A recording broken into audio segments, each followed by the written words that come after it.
여러분, 성공적인 삶을 살아낸 사람들의 중요한 특징 중에 하나가 뭐냐면 준비를 잘한다는 거예요. 같이 합시다. 준비. 네. 왜냐하면 우리가 준비 잘하면 자신감이 생기잖아요. 여유가 생기잖아요. 그러니까 어떤 일이 왔을 때 기회를 붙잡을 수 있는 거고, 또 여유가 있으니까 이 종합적으로 무언가를 판단할 수 있기 때문이에요. 그래서 토마스 에디슨이 굉장히 중요한 얘기를 했어요. 이분은 발명만 잘한 게 아니고 정말 그 귀한 생각들이 많은 것 같아요.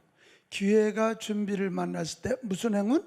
큰 행운이 따른다는 것을 반드시 기억하라. 그러니까 잘 준비하는 자들이 기회가 오면 딱 붙잡는 거예요. 그때 큰 행운이 그에게 따른다, 이런 이야기입니다. 우리 준비 잘하고 사는 자들 되시기 바랍니다.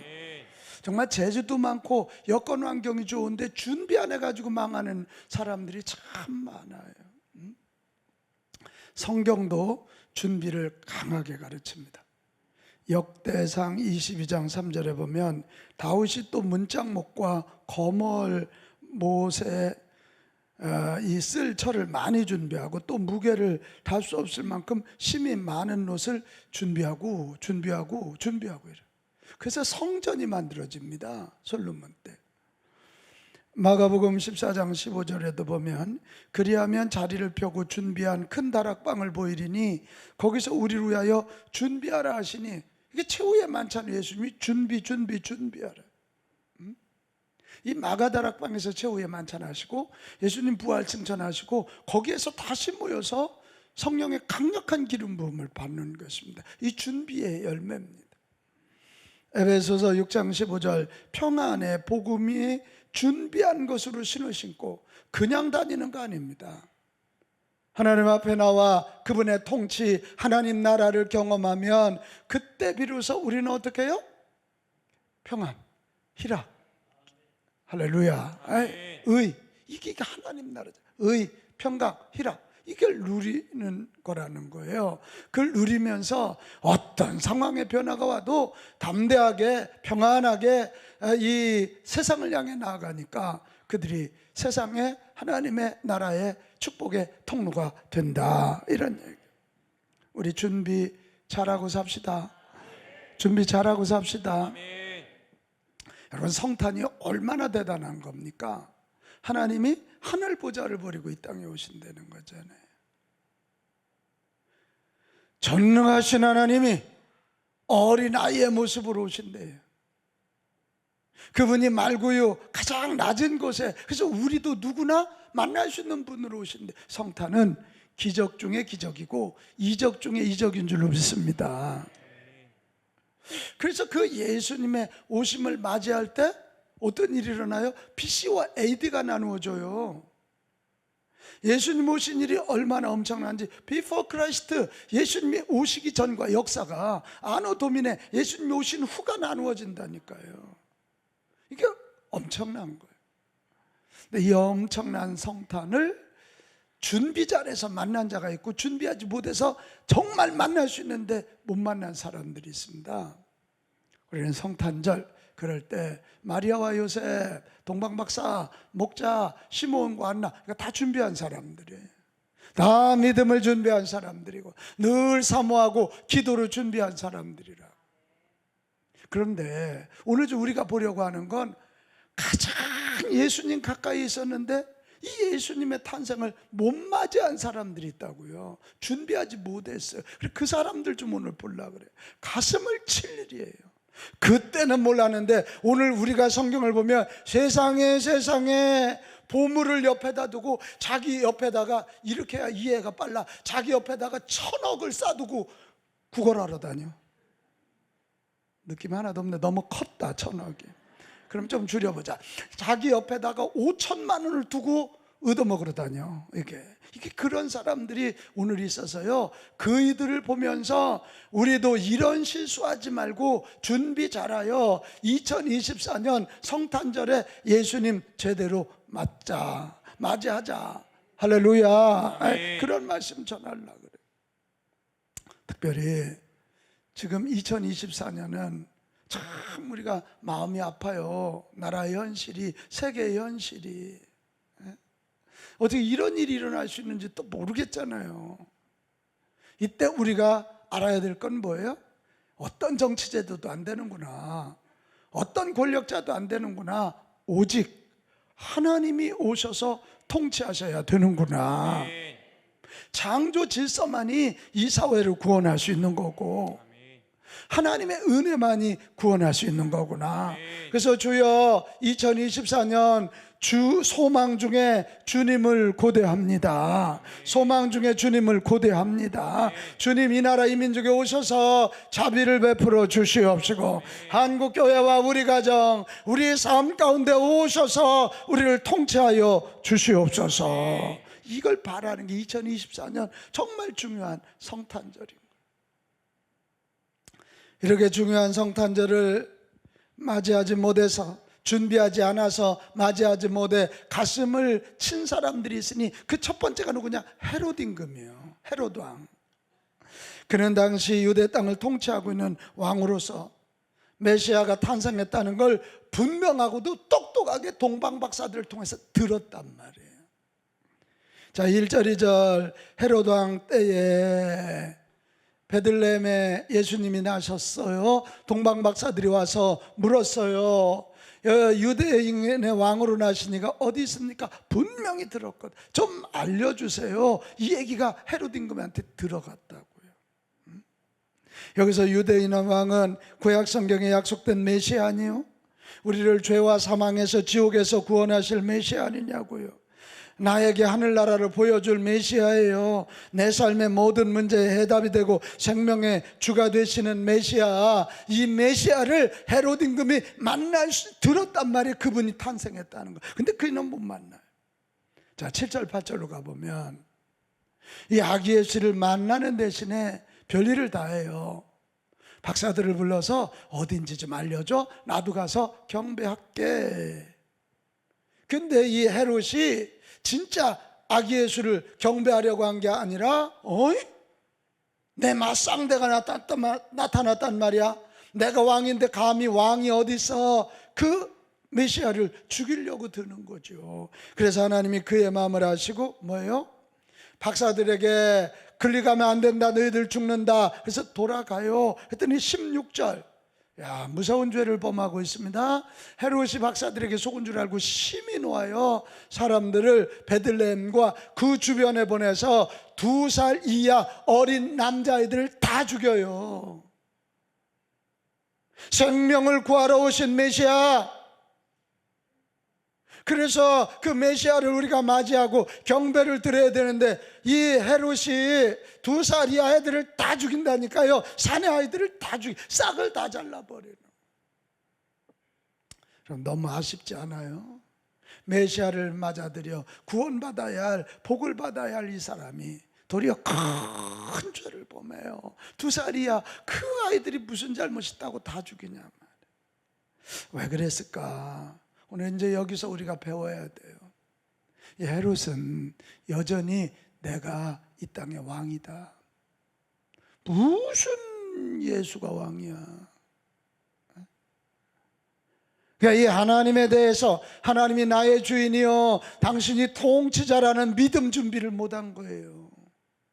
그리고 내가 왕이야, 나야, 나 오직 나. 그래서 조금이라도 거침돌이 되는 자는 다 죽이는 무서운 죄를 범하고 있는 거예요. 여러분, 오늘도 마찬가지예요. 우리가 성탄을 맞이하려면 예수님이 나의 주님, 나의 하나님이라는 믿음을 꼭 준비하시기 바랍니다. 그러지 않으면 내가 나의 주인, 내가 나의 통치자, 나 중심으로 보면 이기적인 생각이 들고요. 이기적인 생각이 들 때 나의 경쟁자, 예수님을 자기 경쟁자로 보는 거예요. 나의 경쟁자로 보면서 불안해하고 제거하려고 드는 거예요. 오늘도 우리가 예수 믿는다 하면서도, 예배 드린다 하면서도 예수님이 나의 주님, 나의 하나님이라는 생각이 없으면 예수님이 나의 주인, 나의 하나님이라면 나를 향한 그분의 뜻, 그분의 계획, 그분이 주신 사명 중심으로 내 삶을 펼쳐가는데, 그러지 않고 내 이익, 내 소유 여기에 집중하다 보니까 우리는 똑바로 신앙생활을 못하는 거예요. 하나님의 뜻은 안중에도 없어요. 나 중심으로 손익을 따지는 거예요. 교회 나가는 것이 시간 낭비라고 생각하고 헌금도 재산 낭비라고 생각하는 거예요. 감히 세상에 예수님을 나의 경쟁자로 생각하다니 이런 불경건함이 어디 있어요?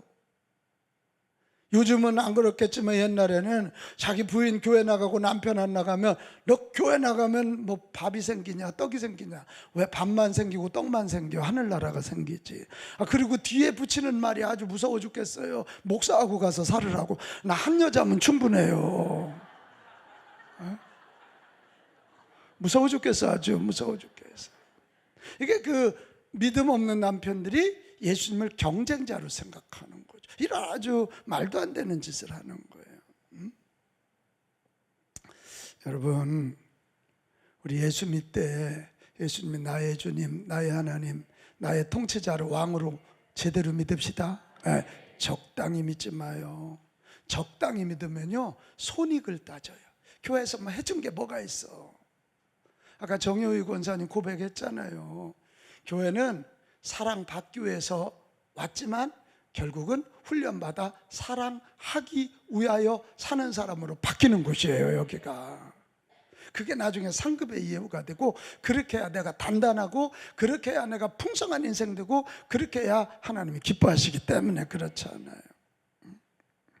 예수님을 열심히 믿으면 손해볼지 모른다는 생각에 시간도 재물도 양보하지 않은 채 그냥 예배만 잠깐 드리고 가는 이런 우를 범하지 마세요. 교회 나와서 봉사하기를 꺼려하지 마세요. 왜 나만 수고해야 돼?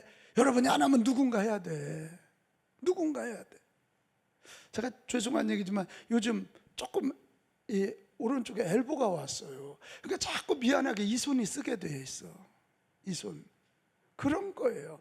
누군가 여기 와서 이 하나님의 교회에 누군가 섬겨줘야 서로 예배 드리는 거예요. 동의하십니까? 네. 어떤 사람 물어, 예수님 어떻게 사랑해야 되냐고. 제가 오늘 알려드릴게요. 예수님 뭐라 그래요? 교회를 내 교회, 이 교회는 주님의 교회라는 거예요. 주님의 몸된 교회래요. 우리 모든 지체들이 모여서 주님의 몸을 이루었어요. 피로 값주고 사신 교회를. 그러니까 여러분, 이 교회를 예수님 바라보며 교회를 사랑하는 것이 주님 사랑인 줄로 믿습니다. 그래서 상급이 있는 거예요. 또 여러분, 봉사하기를 주저하지 마세요. 신기하지? 내가 봉사하는 것 같지만 그 봉사가 나를 지켜준다고요. 제가 설교자니까 성경이 이렇게 손에 닿을 정도로 읽는 거, 연구하는 거잖아요. 제가 목회자로 섬기니까 여러분 이름 하나하나 기억하며 기도하는 거예요. 그러다 주님하고 가까워지는 거예요. 우리 호산나 여러분이 찬양대로 부름 받았으니까 어젯밤에 이거 한 잔 안 했잖아요. 오늘 예배 준비하고 몸과 마음을 거룩하게 한 거잖아요. 같이 합시다. 봉사가 나를 지켜준다. 할렐루야. 아멘. 할렐루야. 아멘. 나의 봉사 때문에 누군가 은혜 받는 거예요. 아멘. 나의 봉사 때문에 하나님의 교회가 일어나는 거예요. 아멘. 오늘 봉사 작정하기를 두려워하지 말고 적당히 예수 믿지 말고 한번 예수님이 나의 주인, 나의 하나님, 나는 그분의 종이라는 믿음 가지고 확실히 믿을 수 있기를 축복합니다. 아멘.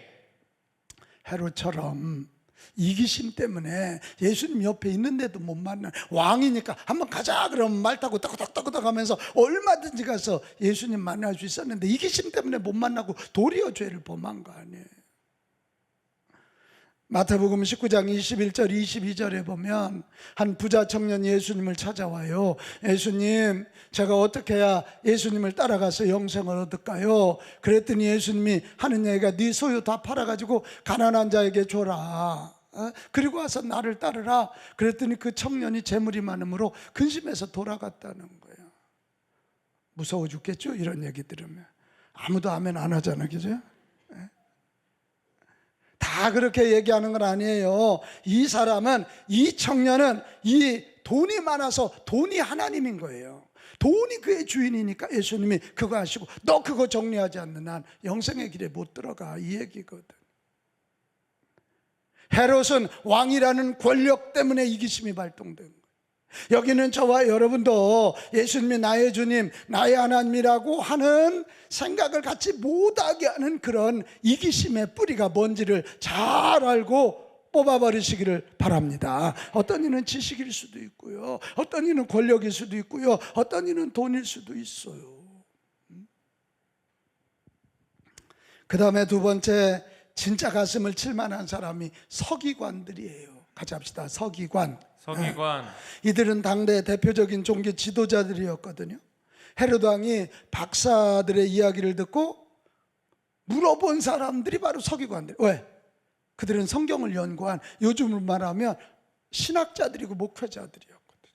4절 5절 뭐라고 되어 있어요? 왕이, 헤롯 왕이 모든 대제사장과 백성들의 누구? 서기관들을 모아서 그리스도가 어디서 나겠냐고 물을 때 이들이 뭐라 그래요? 베들레헴에서 납니다. 이들은 다 아는 거예요. 성경 연구에서. 성경을 굉장히 잘 아는 사람이, 예수님이 어디서 태어날지, 베들레헴에서 태어날지를 아는 사람이라고요. 하지만 여기 좀 봐요. 하지만 그들은 예수님을 경배하러 오지 않았어요. 베들레헴을 찾아갈 발도 아기 예수님께 내어 놓을 손도 없었던 사람이에요. 종교적 지식, 즉 예수님이 구세주요, 성경이 말하는 하나님이라는 걸 알아요. 그러나 그들은 아는 것만으로 끝내는 거예요. 행동의 의지가 없는 단순한 지적 호기심만 있었던 거예요. 성경 말씀으로 내 삶을 변화시키는 데까지 가야지, 성경만 아는 대로 끝나면 그거 저주라니까. 왜? 그거 가지고 남 비난하고 정죄하거든. 되게 이게 많은 사람들이 이게 없어. 말만 잘해, 남 비평만 잘하고 분석만, 뭐 교회가 이러냐고. 그래서 당신이 봉사하라는 거예요. 저거 아멘 하잖아요. 이게 사두개인들이 이거요. 알기만 잘해, 말만 잘해, 남들에게 가르치기만 잘해. 근데 정작 자기들은 움직일, 헌신할, 경배할 발과 손이 없었다는 거지. 이게 마음이 없는 머리 종교의 비극이란 말이에요. 여러분, 제가 무서운 성경 하나 알려드릴게. 야고보서 2장 19절로 가봐요. 오메나, 이런 말씀이 다 있어요. 네가 하나님은 한 분이신 줄로 믿느냐? 잘하는도다. 근데 그 뒤에 말이 무서워.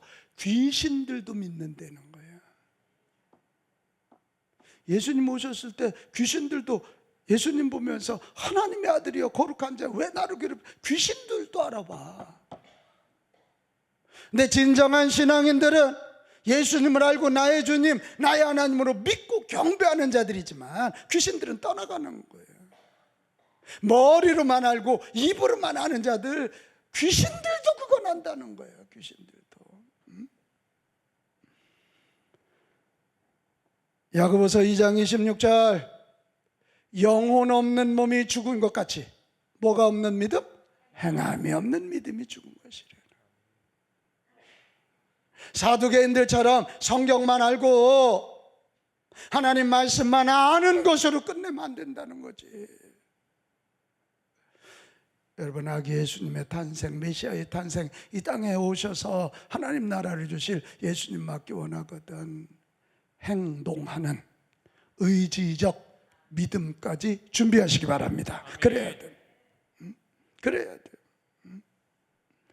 금번 우리 성탄절에 우리가 또 이렇게 헌금을 드리는데, 예수님도 낮은 곳에 오셨다면 우리 교회도 낮은 곳으로 흘려보내야 될 거 아니에요. 그래서 우리 지역에 장애인들 한번 섬겨보는 거예요. 그게 뭐 얼마나 되겠어요. 하지만 그래도 우리의 사랑을 전하고 예수님의 이름으로 우리 지역의 장애우들 한번 품어보는 거죠. 할렐루야, 할렐루야. 저 요즘 금요 성령 집회 굉장히 행복해요. 왜? 설교 안 해서 편해서? 너무 그런 얘기는 하지 말아요. 제가 행복한 이유는 오신 목사님들이 세상에 우리 교회 와서 훈련받고 간 분들, 저한테 또 배운 제 제자들, 이런 이들이 벌써 저렇게 성장해서 우리 교회 와서 또 한국교회를 저렇게 헌신하는 모습이 너무 행복하거든요. 이게 그래서 행복해. 내가 제 제자들이지만 내가 마지막 시간에 지난 어제 금요일 날도 제가 마지막 그분한테 축복 기도 받았어요. 세 분 다 받았어요. 세 분 다. 사랑하는 여러분, 나는 우리 빛가운 교회는 그냥 입으로만 믿는 그 믿음 말고 발로 손으로 행동하는 거기까지 갑시다. 네? 위선자 되지 말고 외식하는 자 되지 말고 우리가 많이 하냐 적게 하냐 그거 아니야. 사람은 많이 한다고 그거 아니야. 진심으로 붕어빵 반쪽 누나 먹더라도 눈물이 있는 진심을 나눌 수 있다면 거기에 우리 주님이 드러날 것이고 우리 통하여 그들이 예수 믿고 구원받는 일이 일어날 줄로 믿습니다. 그 다음에 세 번째 사람이요, 여관 주인이에요. 가장 가슴 칠 인간이 인간이라 그래서 미안해. 누가복음 2장 7절, 첫 아들을 낳아 강보로 싸서 구유에 누였으니 이는 여관에 있을 곳이 없습니다. 여러분 이때 상황 알죠? 그때 왕이, 로마의 황제가 다 로마 제국에 명령합니다. 호적 조사해라. 왜? 호적을 조사해야 세금을 거둘 수가 있고, 호적을 조사해야 군대를 차출할 수 있잖아요. 그런데 요즘처럼 컴퓨터가 있으면 얼마나 좋아. 그게 없으니까 다 자기 고향으로 돌아가라고 명령이 떨어진 거 아닙니까? 이 베들레헴은 작은 동네예요. 시골이에요. 되게 작은 동네에 있는 사람들이 도회지로 나가 살잖아요. 거기를 다 들어오니까 머물 곳이 없는 거지. 아마 허름한 모텔 하나 있었던 것 같지요? 근데 요셉과 마리아가 들어갈 데가 없는데 아이는 출산해야 되니까 어디서? 그 여관집 말구유. 또 말구유가 뭔지 모르는 분이 있어요. 양 집사님 말구유가 뭔지 아나? 알아요? 말구유? 모르지. 말밥통이야. 에?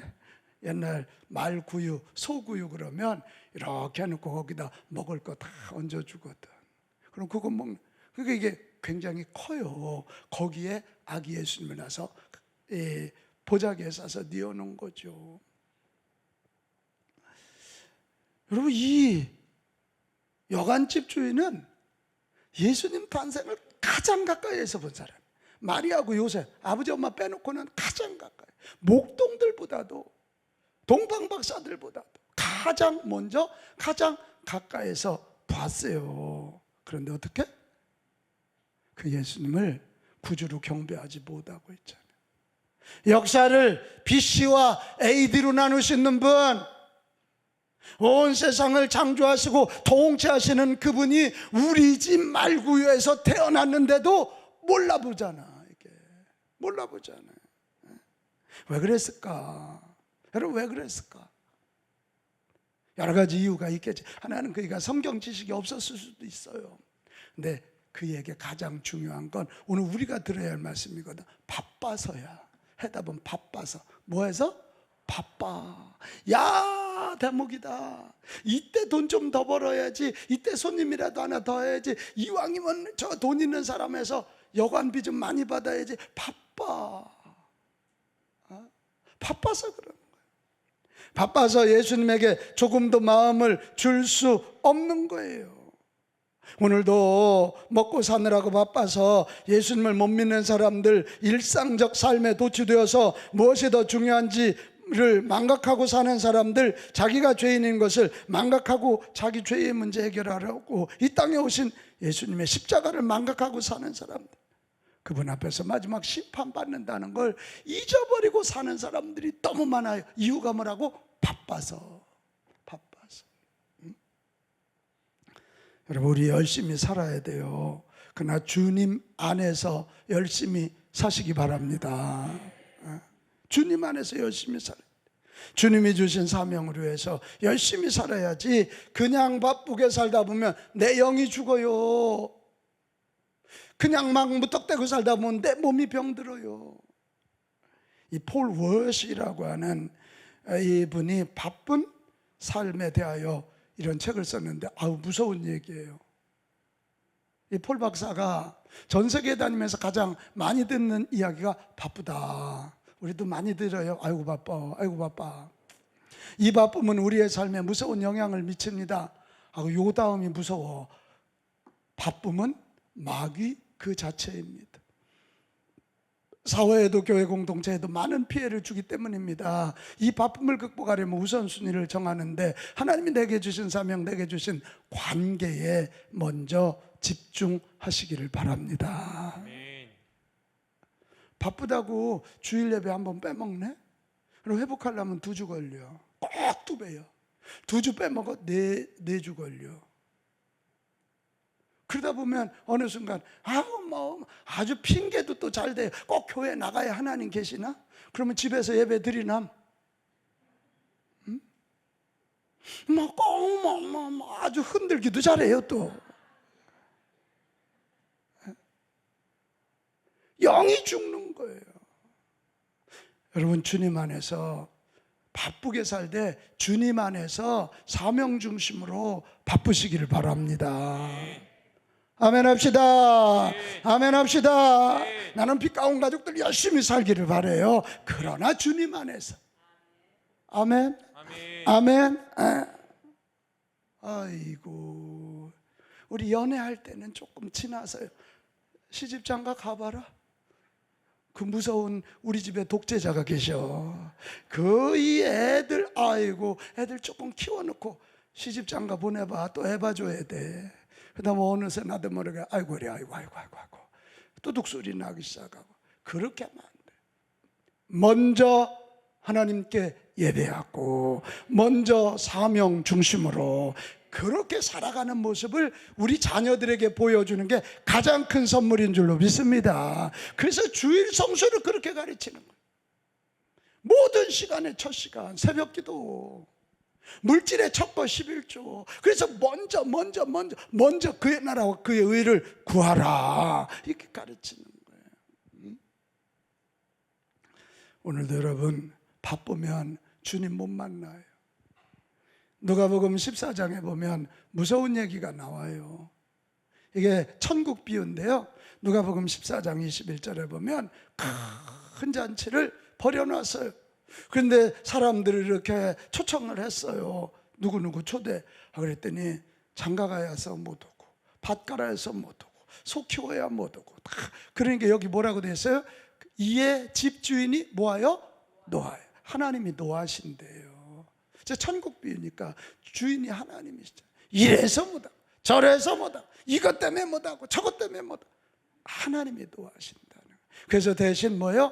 종들에게 가서 가난한 자들과 몸 불편한 자들, 맹인들과 저는 자들 때려. 그래서 그들이 잔치에 참여한다는 거지. 그들이. 여러분 이제 바빠서 그 말 쏙 빼. 나는 열심히 살되 주님 안에서 열심히 살겠습니다. 시작.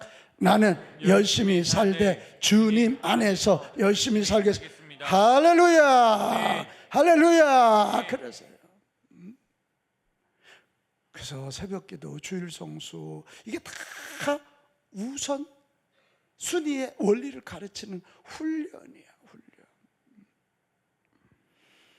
사랑하는 여러분, 금년 성탄 잘 준비하고 예수님 맞이합시다. 다시 얘기해요. 금년 성탄은 중요해요. 이 국민들이 모두 절망하고 있잖아요. 전 세계가 너무 힘들어하잖아요. 어떤 정치 제도도 어떤 정치 권력도 안 되는구나. 예수님 왕으로 오셔서 이 땅을 다스려 주시옵시고 창조 질서를 다시 펼치시옵소서.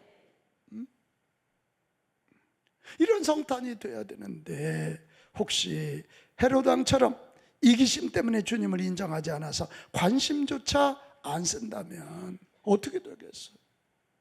우리 마리아와 요셉처럼 내 인생의 참 주인이신 예수님이 쓰시겠다면 내 몸을, 내 삶을 드리겠다고 다짐하면서 다시 오실 예수님 모셔드릴 준비합시다. 사두개인들처럼 머리로만 알고 입으로만 성탄하면 안 돼요. 목동들처럼 동방박사들처럼 주님께 귀한 예물 드리고 주님의 탄생을 전하는 자들이 됩시다. 여관 주인처럼 내 생활이 너무 바빠서 주님이 곁에 계신데도 무시하지 말고 시므온과 안나처럼 시간을 구별하여 기도함으로 주님의 성탄을 맞이하는 저와 여러분 됩시다. 너무 혼란한 가운데 맞이하는 2024년 성탄은 너무 중요합니다. 예수님만이 참 통치자시며 하나님의 말씀만이 진리임을 선포해야 하기 때문에 그렇습니다. 성탄 준비 잘합시다. 그렇지 않으면 첫 성탄의 축복을 놓친 자들처럼 후회하고 또 후회할 것입니다. 기도로 준비하고 시간을 구별하여 내 몸을 드리고 예물을 준비하여 정성껏 드리고 연약한 자들에게 성탄의 메시지 전하는 금년 성탄 꼭 되시기를 축복합니다. 자, 우리 옆 사람에게 인사하고 마치겠어요. 성탄 잘 준비합시다.